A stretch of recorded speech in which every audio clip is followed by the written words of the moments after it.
नमस्कार। कहानी सुनी अनसुनी में आपका स्वागत है। दोस्तों, अगर आपको ये कहानियाँ अच्छी लग रही हैं तो इन्हें लाइक करें और चैनल को सब्सक्राइब करें। आज मैं आपको सुनाने जा रही हूँ रवींद्रनाथ टैगोर की आत्मकथा जीवन स्मृति का 10वां भाग। आज के कथा चित्र का नाम है श्रीकंठ बाबू।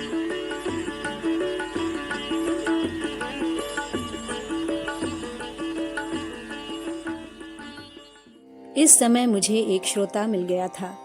ऐसे श्रोता अब नहीं मिलने वाले। वे थे रायपुर के सिंह परिवार के श्रीकंठा सिंह महाशय, श्री सत्येंद्र प्रसन्न सिंह महाशय के बड़े भाई।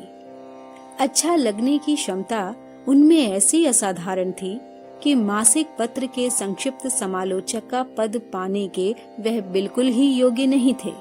इन बूढ़े सज्जन ने बिल्कुल पके हुए बम्बैया आम के खट्टेपन के जरा से एहसास से भी दूर का स्वभाव पाया था। उनके स्वभाव में कहीं नाम को कोई भी रेशे का वजूद नहीं था।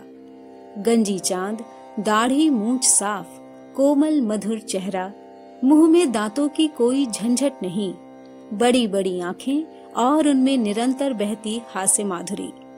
वे अपने कुदरती भारी गले से जब बात करते थे तो ऐसा लगता था जैसे उनका सारा शरीर बोल रहा हो।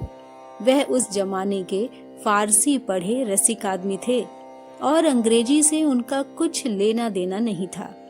उनके बाईं ओर सदा संग साथ रहने वाली थी एक गुड़गुड़ी। बराबर गोद ही गोद में घूमने फिरने वाला था एक सितार और गले से निरंतर झरता गान। परिचय हो या ना हो, एक सहज रसिकता के बल से आदमी मात्र पर उनकी एक तरह की जबरदस्त पकड़ थी जिससे कोई भी इनकार नहीं कर सकता था। मुझे साफ साफ याद आ रहा है, एक दिन वह हम लोगों को लेकर किसी एक अंग्रेज फोटोग्राफर की दुकान पर फोटो खिंचवाने गए थे। उनके साथ उन्होंने हिंदी बंगला मिलाकर ऐसी बातचीत जमा ली कि बेहद आत्मीयों की तरह उससे जोर से कहने लगे, तस्वीर उतरवाने के लिए इतने ज्यादा रुपए मैं हरगिज नहीं दे सकता, मैं गरीब आदमी हूँ। नहीं नहीं साहब, ऐसा हरगिज नहीं हो सकता। और साहब ने हंसते हुए सस्ते में फोटो उतार दिए। एक बड़ी अंग्रेजी दुकान में उनके मुंह से निकलती जिद भरी बातों का जरा भी बुरा नहीं माना गया। वजह ये थी कि आदमी मात्र के साथ उनका संबंध स्वाभाविक रूप से छल कपट से दूर था। वे किसी के बारे में कोई झिझक नहीं करते थे क्योंकि उनके मन में झिझक का कोई कारण नहीं था। कभी कभी वह मुझे अपने साथ एक यूरोपीय मिशनरी के घर ले जाया करते थे। वहाँ वह गाना गाकर, सितार बजाकर मिशनरी लड़कियों को लाड़ प्यार करते। उनके बूट पहने छोटे छोटे पांवों की तारीफ करके ऐसा समा बांध दिया करते थे कि और किसी के लिए वैसा करना किसी तरह मुमकिन नहीं। यदि कोई और ऐसा करता तो जरूर वह खुराफात ही समझी जाती, पर श्रीकंठ बाबू के विषय में कोई भी ऐसा ख्याल न करता, बल्कि लोग उन्हें अपने पास पाकर हंसते और खुश ही होते। और फिर उन पर कोई जोर जुल्म करने वाला शरारती व्यक्ति भी चोट नहीं कर सकता था। किसी से की गई अपमान की कोशिश उन पर बेइज्जती के रूप में सामने नहीं आती थी। हमारे घर किसी समय एक विख्यात गायक कुछ दिन के लिए ठहरे थे। वह नशे में धुत होकर श्रीकंठ बाबू को जो मन में आता कह दिया करते थे। श्रीकंठ बाबू खुशी खुशी सब कुछ मान लेते, जरा भी ऐतराज न करते। आखिर उनके प्रति बदसलूकी के कारण उस नायक को हमारे घर से विदा कर देना ही तय हुआ। इससे श्रीकंठ बाबू बेचैन हो उठे और उसकी रक्षा करने की कोशिश करने लगे। वो बार बार कहने लगे, उसने तो कुछ नहीं किया, शराब ने किया है। कोई तकलीफ झेले ये उनसे नहीं सहा जाता था, बल्कि उसकी कहानी सुनना भी उनके लिए बर्दाश्त से बाहर था। यही कारण है कि लड़कों में से कोई जब उन्हें हंसी हंसी में तकलीफ देना चाहता था तो उन्हें वह लड़का विद्यासागर के सीता वनवास या शकुंतला में से कोई एक करुण अंश पढ़कर सुनाता और वह दोनों हाथ उठाकर अनुनय विनय करके किसी तरह उसे रोकने के लिए उतावले हो उठते। ये बूढ़े सज्जन जैसे मेरे पिता के और बड़े भाइयों के मित्र थे, वैसे ही हम लोगों के भी थे। उन सबों के साथ उनकी उम्र एक सी मिलती थी। कविता सुनाने के लिए ऐसे सही श्रोता सहज में नहीं मिल सकते। झरने की धारा जिस प्रकार एक छोटा सा कंकर पा जाने पर भी उसे घेर कर नाचने में मस्त हो जाती, वह भी उसी तरह कोई एक कारण मिलते ही उत्साह से मगन हो उठते थे। मैंने 2 ईश्वर प्रार्थनाएं बनाई थीं।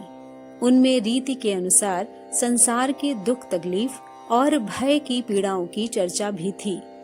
उन्होंने सोचा कि ऐसी सब तरह से दुरुस्त आध्यात्मिक कविता मेरे पिता को सुनाई जाए तो वो जरूर ही खुश होंगे। एक दिन वह बड़े जोश के साथ मेरी कविता लेकर पिताजी के पास पहुंचे। सौभाग्य से मैं खुद वहां नहीं था, लेकिन बाद में मालूम हुआ कि उनके छोटे पुत्र को इतनी जल्दी संसार की असहनीय दावाग्नि कष्ट देने लगी है। प्यार छंद में इसका परिचय पाकर वे खूब हंसे। विषय की गंभीरता उन्हें जरा भी प्रभावित नहीं कर सकी।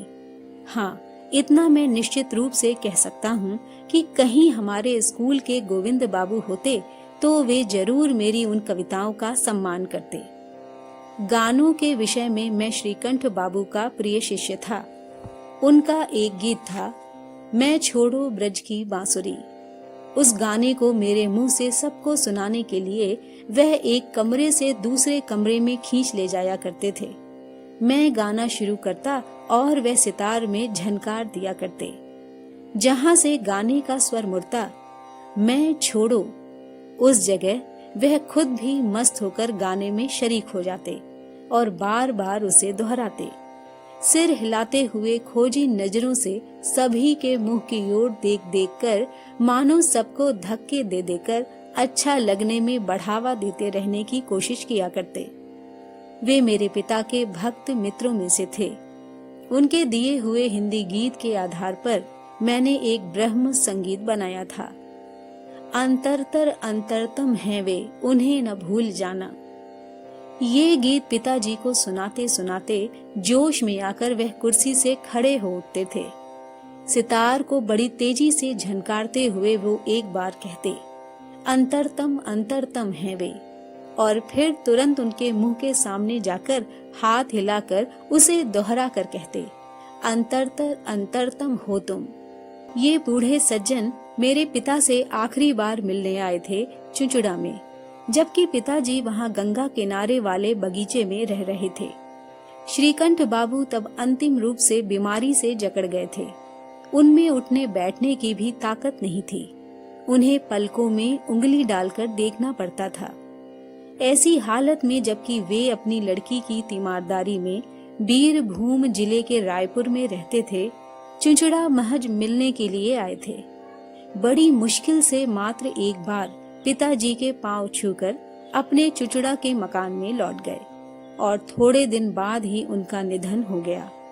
उनकी पुत्री से मालूम हुआ कि आसन्न मृत्यु के समय भी कैसी मधुर करुणा है तेरी प्रभु, गीत गाकर उन्होंने चिरमौन ग्रहण किया था। तो दोस्तों, ये था रविंद्रनाथ टैगोर की आत्मकथा जीवन स्मृति का 10वां भाग।